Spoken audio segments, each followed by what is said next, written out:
De acordo com a pesquisa da Federação do Comércio de Bens e de Serviços do Estado do Rio Grande do Sul, a FEComércio, divulgada ontem, no mês de junho os gaúchos estavam menos endividados em relação ao mesmo mês no ano passado. No último mês, 56,6% das 600 famílias consultadas se anunciaram endividadas. Já em junho de 2012, o índice apurado foi de 54,7% em valores absolutos. 64,7% em valores absolutos, perdão. Os endividados com contas atrasadas em junho de 2012 eram 188 mil e em junho de 2013 representam 82 mil entrevistados.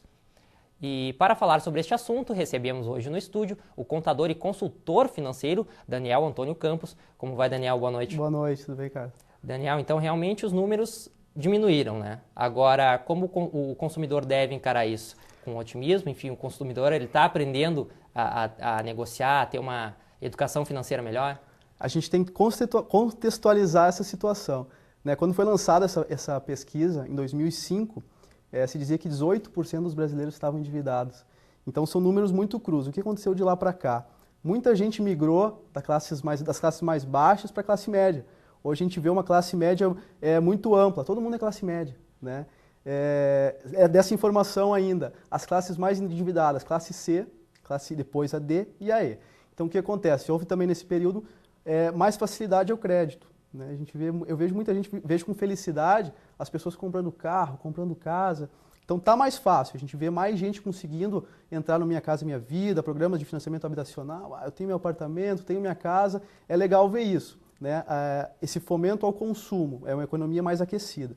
O Brasil ainda, por incrível que pareça, está no final, né, na fila de financiamento das pessoas, está no final da fila.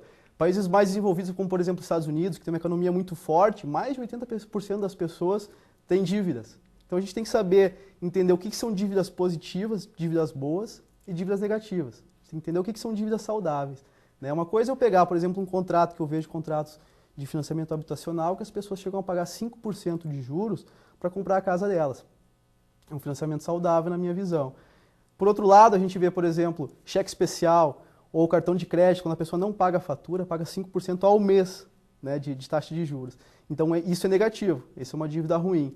Num ano, a dívida dessas pessoas pode triplicar. Então, ao meu ver, as pessoas não aprenderam ainda a ter o controle financeiro, o brasileiro ainda é irresponsável com as suas finanças, né? E é uma informação muito crua dizer que 2012 para 2013, comparando os meses de maio, o índice de endividamento melhorou. São números muito crus para a gente tirar uma conclusão se melhorou ou não a nossa situação. Agora, Daniel, em virtude disso também, você comentou agora do crescimento da classe média, o comércio também aproveita esse momento para abrir o crédito, facilitar o crédito, né? De que maneira o consumidor deve encarar isso? Deve aproveitar ou, enfim, deve ser mais criterioso para não cair aí em endividamento? Como é que o consumidor deve se comportar? As pessoas não podem se deixar levar pela emoção nos gastos, né? A gente é muito procurado por consultoria de finanças pessoais e também nas empresas. E a gente, às vezes, cria planilhas e bola controles para as pessoas, né? E a primeira dificuldade que a gente vê, vamos ver quanto gasta em cada item. A pessoa não sabe quanto gasta. Então, a gente cria lá uma ferramenta de controle, a pessoa passa a fazer o controle das suas contas. Então, andar com um bloquinho no bolso e saber, comprei um pão de queijo, paguei no estacionamento da instituição, vai anotar quanto gastou e vai começar a organizar as suas finanças. Então, quando chega nos primeiros meses, a gente consegue identificar, mas olha esse item aqui, como eu gasto num supérfluo, uma coisa que eu não preciso na minha vida. Então, a pessoa facilmente consegue ter reduções e fica espantada com isso, né? Num primeiro momento, a gente coloca, vamos procurar poupar, ter uma poupança de 10% dos ganhos, né? Que é uma coisa que as pessoas às vezes não se preocupam e não têm essa educação. E ao final dos primeiros 2, 3 meses, a pessoa vê, poxa, mas 10% dos meus ganhos é tão pouco, é tão fácil poupar isso, né? Então, a pessoa começa a poupar mais e consegue ter equilíbrio nas suas finanças, né? A gente sempre diz, nos gastos não pode se deixar levar pela emoção. Há pouco tempo a gente teve um benefício do governo que foi com a redução do IPI. Primeiro com os carros, depois com os outros itens de consumo. E o que aconteceu? Muita gente se atirou no consumo, se atirou para comprar carro. Olha, o IPI reduziu aí em tanto, eu vou lá comprar meu carro.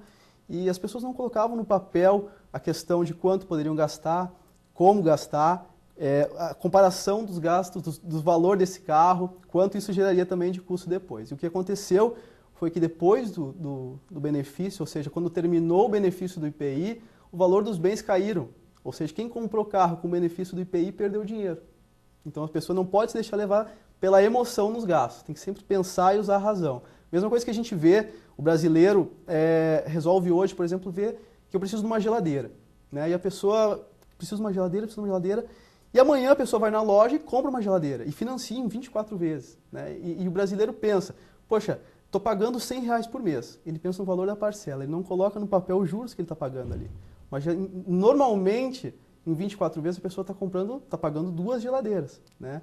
Então, se a gente considerar os juros, a economia que se tem, por exemplo, eu vejo muitas vezes as pessoas, eu ganhei um valor a mais na minha empresa nesse mês e fui lá e quitei as últimas parcelas do meu carro. E economizei R$3.000 de juros dessas parcelas. Imagina, olha que legal que eu fiz. Legal, mas e quanto tu está pagando de juros que você não está te dando conta? Né? Então, isso que o brasileiro tem que se dar conta mais, tem que colocar mais o valor dos juros que está pagando e não da prestação. E agora para o comerciante, Daniel. O comerciante também, quando analisa esses números, esse tipo de pesquisa, também muitos comerciantes aproveitam o momento, enfim, facilitam, né, como a gente tinha falado anteriormente, o crédito. Agora, até que ponto isso é bom para o comércio, esse número menor de endividados? Será que também não pode acarretar prejuízos maiores aí, com um acréscimo de endividados em virtude desse tipo de pesquisa ou em virtude do aumento do salário, da classe média, enfim?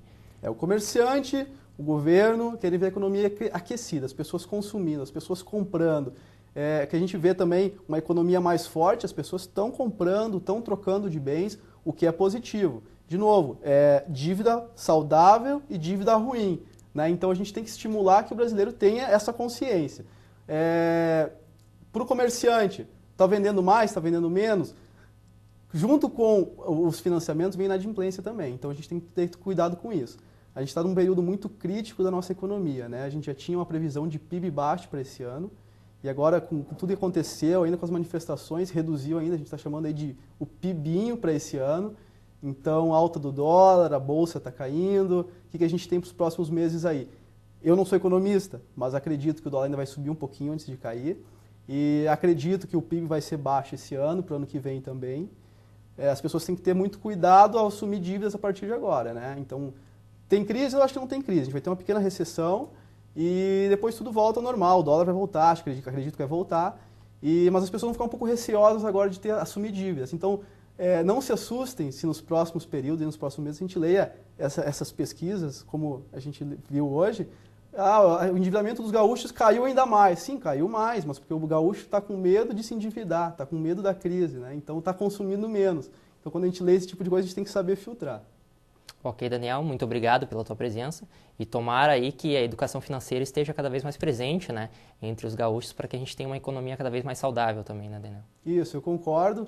E eu sempre digo que ser rico é a gente saber lidar com aquilo que a gente ganha, ou seja, saber gastar, né? A pessoa que ganha R$1.000 e gasta 900, às vezes ela é rica, essa pessoa é rica. Então, a gente tem que melhorar a satisfação das pessoas com o que elas ganham. A maneira de fazer isso, eu defendo que nas escolas a gente tem que ter educação financeira. Primeira série, quinta série, a pessoa aprenda a gastar, aprenda a fazer poupança, aprenda a investir, para que seja um adulto com mais consciência dos seus gastos e, por consequência, vai ter uma sociedade mais satisfeita, mais feliz, né? Ok, muito obrigado, Daniel.